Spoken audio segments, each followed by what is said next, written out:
Morning everyone, hope you're all well. As you can see, I'm fishing and I've just actually missed one. That's your fault, because I was messing about with the camera. But I'm feeder fishing up on Scarling Dam up near Whitby, and I had no idea what to expect, to be honest. Having never fished it, can't find any sort of research. I've done some research, and couldn't find anything really other than it's a good pike fishery. And I did actually go and have a go with the lures yesterday. I had a few little pike, but I thought, well, if there's big pike in here, there must be something else in here for them to eat. So I thought I'd fill it in with bait, ground bait, and fish the feeder.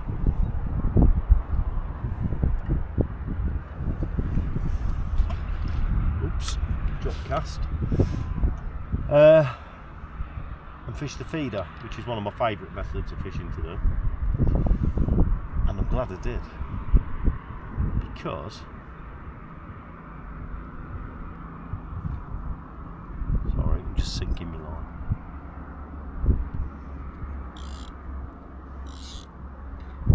Because honestly, I've had some of the most cracking roach fishing I've had for a long time. I've had 3 or 4 chucks now, and I've had 3 proper roach. I mean, sort of cracking on for the pound mark.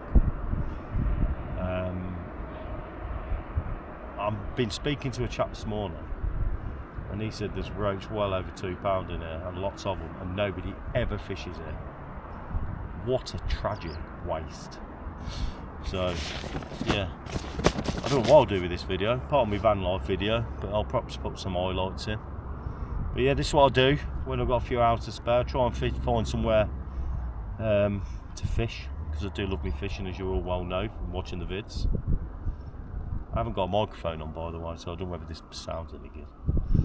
But yeah, well, I thought I'd bring you fishing with me, something a bit different. Lindsay's back in the van working away. I should be working away in all honesty, but when you've got a sheet of water like this in front of you, the discipline's terrible, isn't it? So yeah, we'll see how we get on, eh? I'll bring you back if I catch anything else. For those that are interested then, fishing wise, I'm fishing about, I don't know, 30-40 metres from the bank. I'm in about 15 foot of water, fishing a feeder, cage feeder, £3 hook link, £5 main line, £3 hook link, size 16 hook, single grain of corn, ground bait. It's the old faithful Sonia Baits Super Crush Scopex, great ground bait, especially for roach and bream. That's what I use on the Broads. Single grain of corn. Well, I'm alternating actually between corn and caster, double caster. I'm in I'm in about 15 foot of water, I believe. It's saying on the map that I've got that you can download that there's 20 foot in front of me, but I'm getting to about 15. So I'm lining up with the tree straight in front of me. It's not ideal actually, my positioning, because you're sort of on steps here. My chair don't fit on the steps, so I've got fish side on, whereas normally I'd like to be sort of a bit of an angle, so I can just swivel myself around, cast, so it's awkward. The ground bait mixed up quite wet because of how deep it is, so I want to get the bait down to the bottom rather than break up. It's quite a warm day, so it's not ideal fishing conditions really, but there is a chop on the water. And in a minute I'm waiting sort of between about 10-15 minutes between bites, but I've got a feeling I'm hoping there's some decent roach shoals, and I'm hoping I'll get them going later on. You know, hopefully we'll get on one a chuck. But it's a nice day, isn't it? That's what it's all about. It's good fun. It's another new place that I've fished. Massive reservoir. It's about 500 acres by all accounts. 500 acres. Well, I'm on about 50 acres. There used to be a trout fishery. Scarling Dam. Of course, we only parked just down here, so it's ideal. And it's a cracking park up. I said all that yesterday. It's free. Showers, no showers. I said that as well. There is toilets. There is a little shop, but it's open at weekends only. There's a water tap, so you can fill your tanks up. Nowhere to drop waste or anything like that. But it's free at the moment because the machine's out of order. In fact, it's not even there. They've took it away. So yeah, we're staying here for a couple of nights. And it's lovely. It's in the middle of nowhere. It's quiet. There was nobody about last night at all. It's quite spooky actually. This morning we've had a few issues with the solar. Turned out I had a bit of a loose connection. Was only getting sort of half of what the solar would normally get. And it turned out only one of the panels was working, so unloaded the garage, got to the electrics and tweaked it up, screw up, job's a good one. It's a good thing when you build your own van, you know all the little quirks and you know how to fix things. But, yeah, so that little issue's been resolved. More ground back ready to go out. By the time we get by, this will be dried out. I'll have to bloody mix it up again. It's trouble in the summer when it's like you have to keep putting more water into your ground bank to keep it how I want it. Get a drink.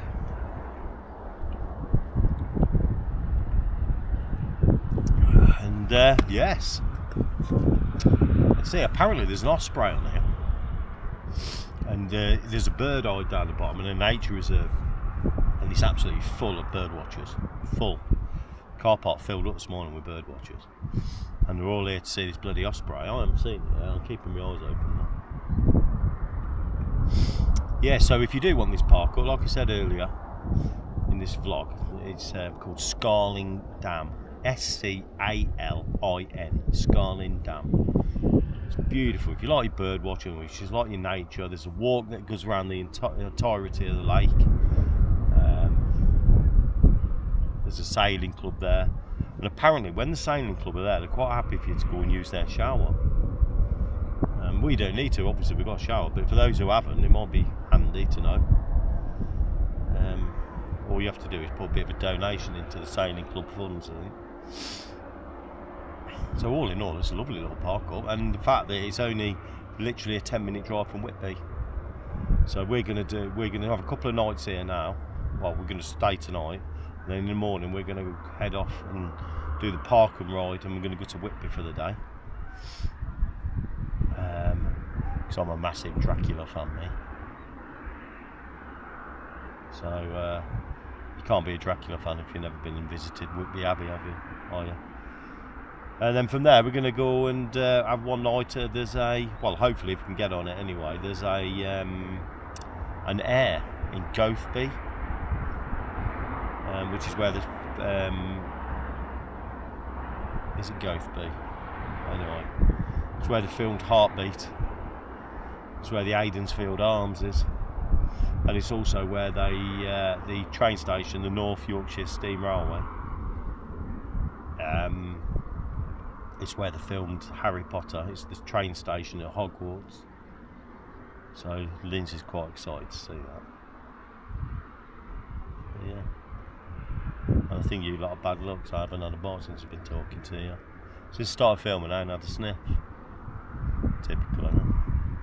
But they'll come, no doubt about that. So, I'll see you in a bit. Come on.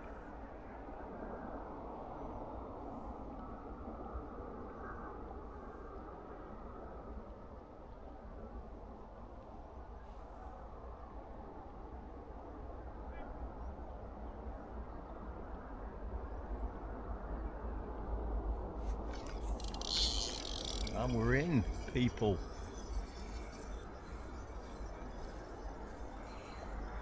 Just don't come off. Looks like a decent fish as well. I think he might just come off though. Oh no, we're alright.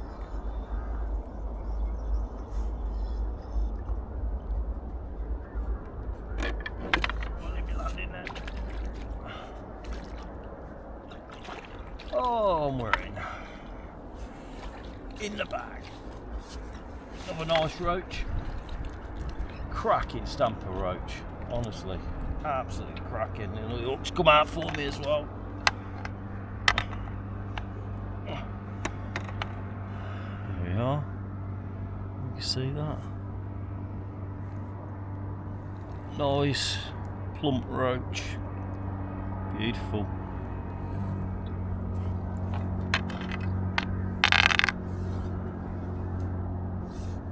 Back in the landing net. Oh, I hope we're all caught up here. What's happening here?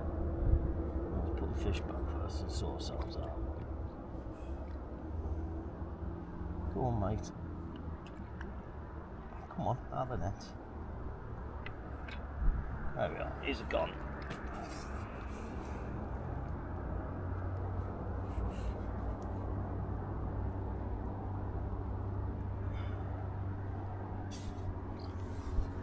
Finally,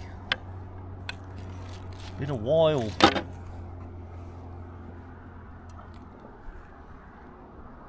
Oh, hey, what's going on here? Well, typically, just as I catch a fish, and at least I got to show it you, my wife rung. Lindsay Lee rung me to make sure everything was alright, I hadn't drowned or anything. But what a day here today. It's absolutely beautiful. It's not conducive for fishing, to be honest. Which is why I'm struggling a bit. I say struggling, I've had 4 or 5 nice roach, you know, considering that I had no idea what was in it. But yeah, it's a beautiful day, so it doesn't really matter in that respect, does it, eh? It's just stunning. It's just nice to be out. I've seen an osprey earlier on, although very flittingly. There's a load of bird watchers down here, and they're here because there's a breeding pair on here. You know, I did see it, albeit it was right at the other side of the lake, so there's no point in trying to film it. But then there's been a mayfly hatch on the lake, and the swifts are all on it. The swifts are diving down. Seen a stoat earlier on running along the steps. Yeah, so when people ask you why do you fish and it's boring, well, this is why. Because you become at one with nature. You sit here and you're taking it all in the countryside, and you know, you're looking at the lake and you see things that you wouldn't ordinarily see if you weren't fishing. And the fact that you sat here so quietly as well, generally speaking, you just see it all happen around you. It's beautiful. And honestly, back in the early days, I've been fishing all my life. 45 years I've been fishing. I've been an angling coach, I've been an angling writer, you know, I was a professional angler, and I've caught fish of all species to specimen proportions. I've been very lucky. And back in the day, there was time when it was all about chasing targets. It was all about chasing specimen sized fish. And it got to a point where I was writing, I was sponsored, and it took all the fun out of it. And now I've got back to the stage where I just go out and I enjoy myself, and I just want to be in nature. And if I catch a catch, it's great. If I don't, I couldn't care less. It's just all about being out on the bank, seeing wildlife, the birds, and you know, the different animals. And I've had a crayfish running around down here, been feeding him.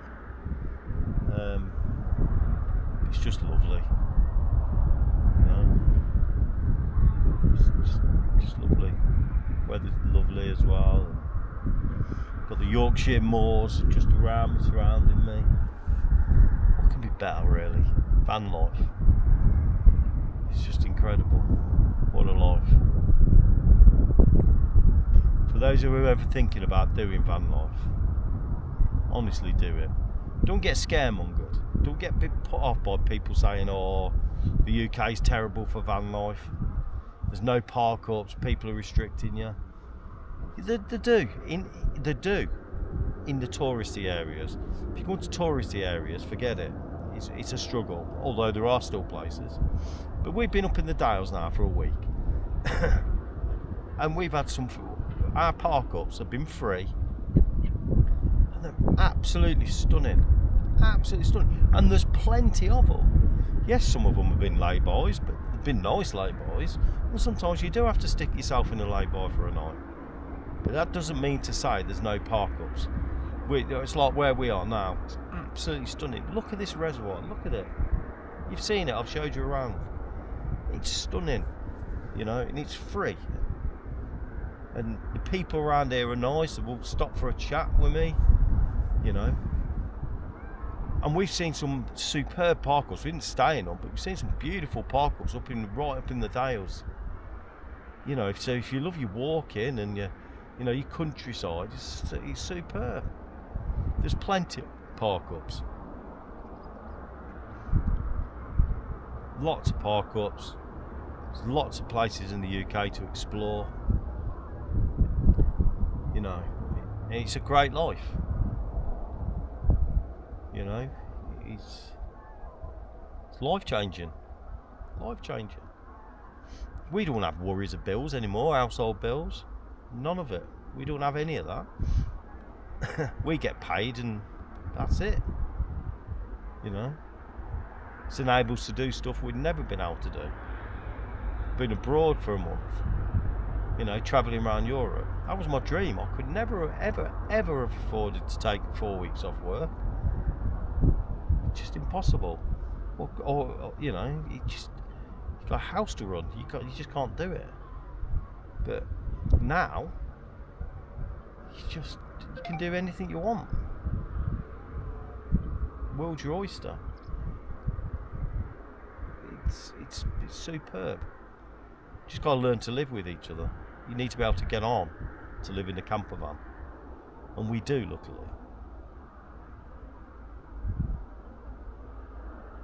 I suppose the one big thing that stops you going on the road is work.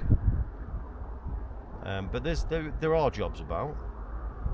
You know, I'm not working at the minute. I'm studying. I'm studying a course, and I'm also currently in the middle of setting a new business up. Which, breaking news, you'll be the first to know.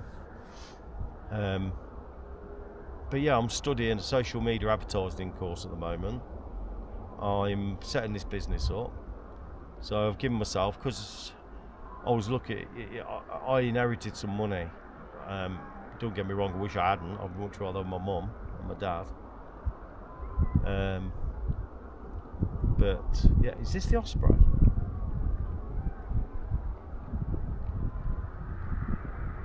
No, it's a seagull. So that's given me a couple of. I've given myself sort of 3 or 4 months to get this course finished. And I'm already learning a lot, I tell you. I've already sort of done a few tweaks on my own Facebook and my social medias that I've learned from the course. But I'm only on sort of the beginnings at the minute.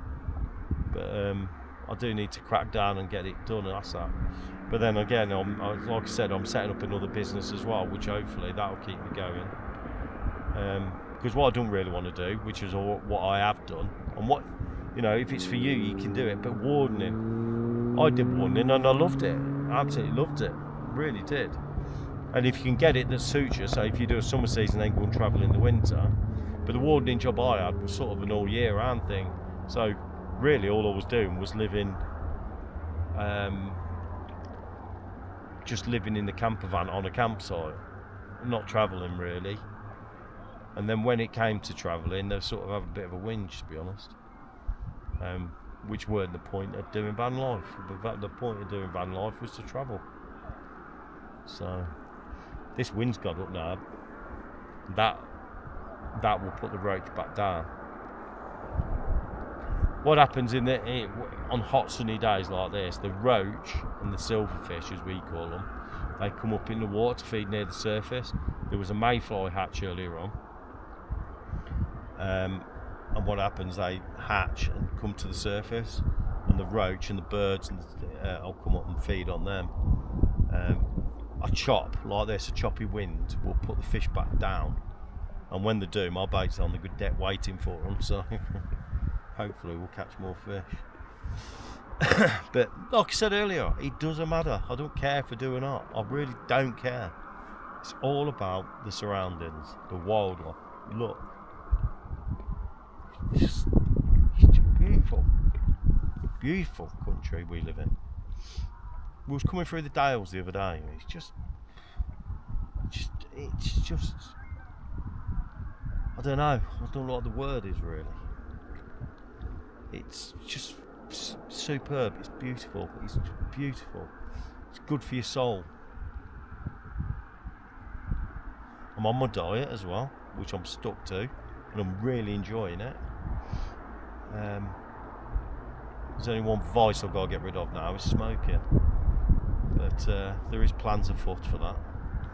But if I can lose a load of weight, I'm ready for my daughter's wedding, and pack up smoking, so you can be healthy in yourself, and you can get that healthy, then you really cracked it. Because it's hard. When you've been raising a family for 30 odd years, and you've been stressing and worrying over bills and worrying about if you can afford to take your children on holiday, and Christmas comes around and you absolutely dread it. Don't have none of that anymore. It's good for your mental health and life. Anyway, enough more ramblings. I'll see you in a bit. Wow, what an absolute palaver. Unfortunately, the camera timed out, and although I've got this thing to switch it on and off, it actually switched itself off, so I couldn't film it. However, I've just had an absolute nightmare with a crayfish. The biggest crayfish I've ever seen in my bloody life. Honestly, it was huge. Needless to say, crayfish come off worse. Normally I'll just grab hold of them, but this was brutal. It was massive. I weren't touching that. I'll put a picture up for you. You can see it. I took a picture. It's in a million pieces now down there, because it was trying to bite me, and it was very aggressive, and I weren't getting on the end of one of them claws, I'm telling you now. So I'm afraid, and I will just say, by the way, it was an American signal crayfish. Now, for those who don't know, American signal crayfish are actually an invasive species. They're an absolute pain in the backside. They carry a plague. They carry a type of plague. And basically what happens is they spread the plague to our indigenous crayfish, which were a lot smaller. American signal crayfish are huge and quite aggressive, and they've proliferated all our fisheries, rivers, and don't get me wrong, specimen fish are getting really big on them because they eat them. Unfortunately for our ecosystem and our own indigenous species of cray, they're bad news. And the letter of law states that if you catch one, you should kill it. And I do, I oblige, because I hate the things. What I will say though, they make really, really, really good eating. And I have eaten them, I've caught them and eaten them in the past. However, what you have to do with them when you catch them, because they grub around eating rotting fish and anything really, they're full of crap basically. So what you're meant to do is purge them. So you basically put them in a clean bucket of water for 24 hours before you cook them. But I'm not doing that, I can't be bothered. So now I've had the crayfish move into my swim, I've had to abandon all the normal tactics, and I'm now whacking it as far out as I can. hoping that the crayfish are not that far out, because crayfish tend to be bank huggers. They tend to sort of be around the margins. And earlier on I wasn't getting any bother with the crayfish, but in the last hour or so, a couple of hours, I've not had a bite, and it's just crayfish getting on the bait quicker than I can, before the roach basically. So this has not been an easy day's fishing by any stretch. Although the fish I have caught have been crackers, but it don't matter. Last thing I want though is any more of them bloody horrible crayfish, because all they do is just rip your rig to pieces. You know, you get them in and they're trying to bite you. They're alright when they're little, but I tried to grab him around the back like you would a lobster, but they can reach round crayfish. Lobsters can't. Crayfish can. And he had a big set of gnashes on him. I wasn't getting on them, so I just basically kicked him off the rig. Which is a shame, but if this reservoir is full of crays, which clearly it is, and the fishing will be really hard on here, because you'll never be able to fish on the bottom. What I did try and do, I got some plastic rubber sweet corn. It's used in carp fishing. It's really good. Believe it or not, it's rubber. It looks like sweet corn, but fish actually take it. They love it. And I tried a little piece of that, and I popped it up off the bottom, about a foot off the bottom. But no, I didn't stop the craze. To be fair, I think it just grabbed hold of my feeder rather than the actual bait. But pain in the neck. But anyway, keep persevering. Well everyone, unfortunately, I think that's me for today. The crayfish have moved in heavily now. I've just had another one, which I didn't film. And it seems I've got another one on here as well. You can always tell because the tip just keeps going around. Backwards and forwards, slowly. Where the crayfish is rolling the feeder around, and I've whacked this out a long way as well, trying to avoid it. But yeah, if I fished here again, I'd probably fish the waggler afloat and fish up in the water, sort of mid-depth, out of the way of the crays. Crays feed on the bottom, they walk around the bottom. Had I known there was this many crayfish in here, I would have done things differently. And in hindsight now, putting all that bait out this morning, all that's done basically is attract all the crayfish into the swim. So, but you live and you learn. You're always learning in this game. But yeah, it's an enjoyable day's fishing. It's better than, better than going to work, isn't it?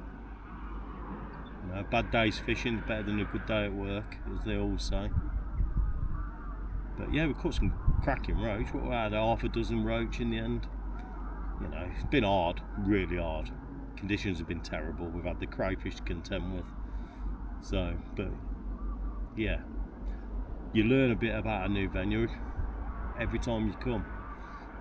So I know going forward, if I did ever fish here again, I'd definitely fish the waggler. Make sure the conditions are right as well. Whereas today I just dropped on because it was just here.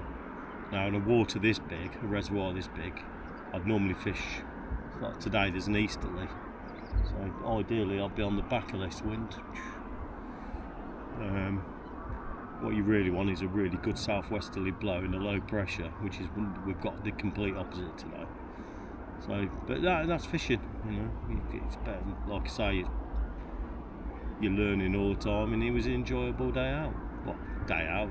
3 hours, 4 hours fishing I've had.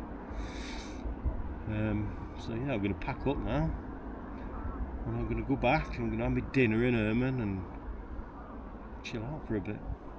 So I hope you enjoyed this video. It's a little bit different, a fishing video. May not get any views, but it doesn't matter. So some of you van lifers might be interested, but if not, yeah, I'll catch you all later. See you later, everybody.